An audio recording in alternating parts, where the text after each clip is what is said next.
Well, I'm Toby. And I'm Savannah. And this is Star Wars The Clone Wars Season 7, Episode 8, Together Again, from a Certain Point of View. I don't know if I always put all that in there, but I decided to do it this time. It's definitely going to be the last episode that was really focusing on the Trace and Rafa, or having them in the story. So that, but at least it was a really good episode to end with them on. It actually moved the story forward a little bit, which was nice. It was nice to see, Ahsoka was what the Jedi are supposed to be, as they said in the episode. She's willing to sacrifice herself to get those two out of there. She makes a deal with the Pikes that says, let them go. And they're supposed to just not come back. But Rafa, being her, she doesn't want to be one-upped, so she comes back to save Ahsoka. I felt like it was almost like they kind of made it feel like it was going to be a bigger issue, that Ahsoka was going to reveal herself as a Jedi. Yeah. To those two, and it kind of wasn't. They were kind of like, they were a little upset, but then they were really okay with it really quickly. Right. And I don't know if that's because they had to be, because they have already had 4 episodes. Well, and they were in danger, so we have to work with her now. But she made that sacrifice play, which was what Ahsoka would always do. So it was nice to see her do that. Yet again, be the Jedi that the Jedi are how the Jedi are supposed to be. Maul showing up.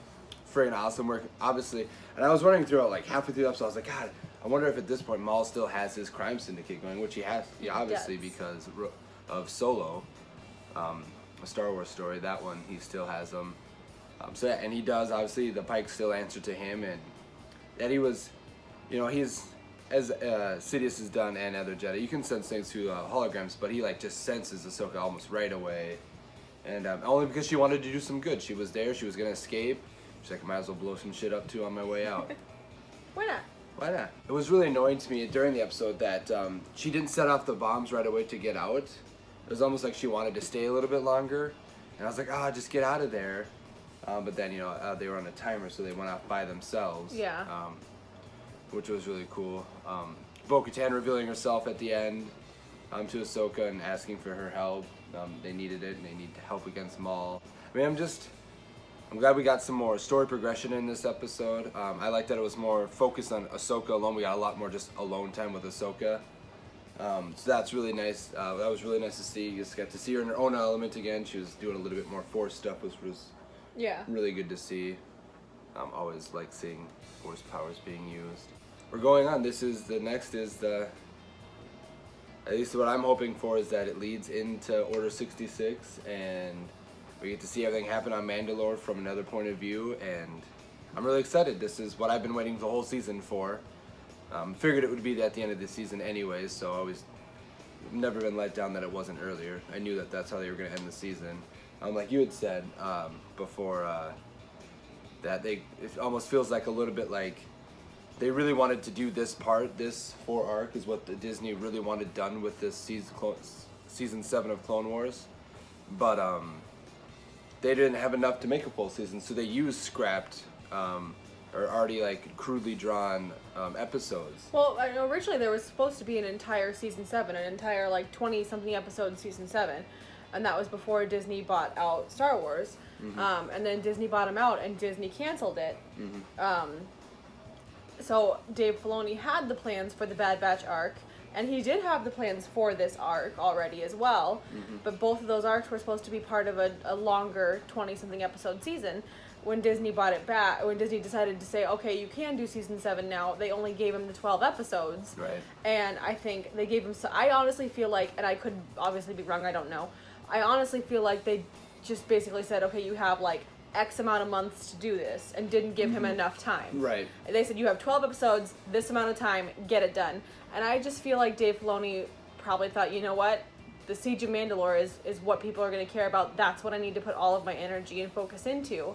And I feel like he did that. He basically made the Siege of Mandalore, the better thought out story, better writing, better everything. More work and he put all the into work it, and time into it, and then just said, okay, well, here's 2 4-part arcs that I had scrapped that I can just shove in there to fill the rest of the episodes. Right. Well, and one thing that was always with the 22 episodes, you get time to world build. You get time to build the season up and get to those moments. And then if you do that, the 4 arc episodes of Trace and Rafa are okay. They fit in. They make a little bit more sense. Because we would have had those 4 episodes of Trace and Rafa, and then we probably could have had multiple episodes still with Ahsoka and Bo-Katan.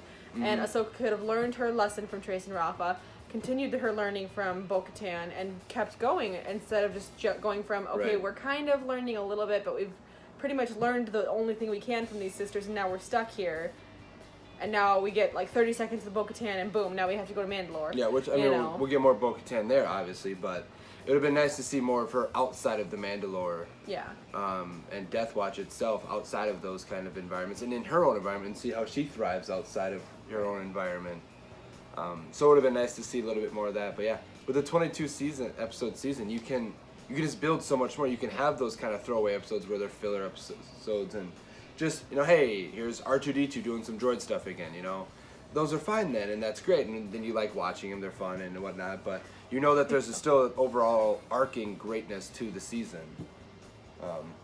I don't like the droid episodes. I They're know just you- not my thing. I don't like the droid episodes. I enjoy the droid episodes because I like R2, and a couple of them I've been like, okay, whatever, but so it just I'm just excited we're getting to this point, which also means that we're at the end of it.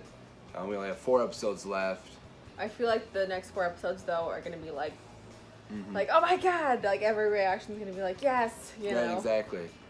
And I feel like they'll probably do, a good enough part with the next 4 episodes that. Oh, we'll completely forget about all of our complaints with these 4. Well, and that's kind of what a lot of people have been saying, is that because this is week by week and you can't just watch all 12 episodes, people are getting upset because, you're waiting, and it feels like, it makes it feel longer, it makes it feel more drawn out and more pointless because you want to get to those 4 episodes and you're having to wait the next 4 weeks to do it. And I'm somebody who likes waiting week to week, and it has been a little stressful in that fact for So, me. I mean, it very well could be that when you go back and binge watch, these 4 episodes don't seem as bad, but... But when that's all you got to sit on and think about for a week, Right. yeah, it can really grind down, and what really grinds my gears? So yeah, but it'll be interesting to see just everything now. The conclusion to the Clone Wars. This is it. This is the last arc. So I mean, I pray that it's everything we've hoped for, and I pray that it's more. And I think it will be. Overall, Dave Filoni's never a big letdown. He knows what he's doing, and I trust him completely with it. So even if I'm frustrated and don't like certain aspects, then there's always some episodes that you don't like in every season of every show. So, I mean, no show is perfect. It's not possible. But, all right. Well, until next time, may the films be with you.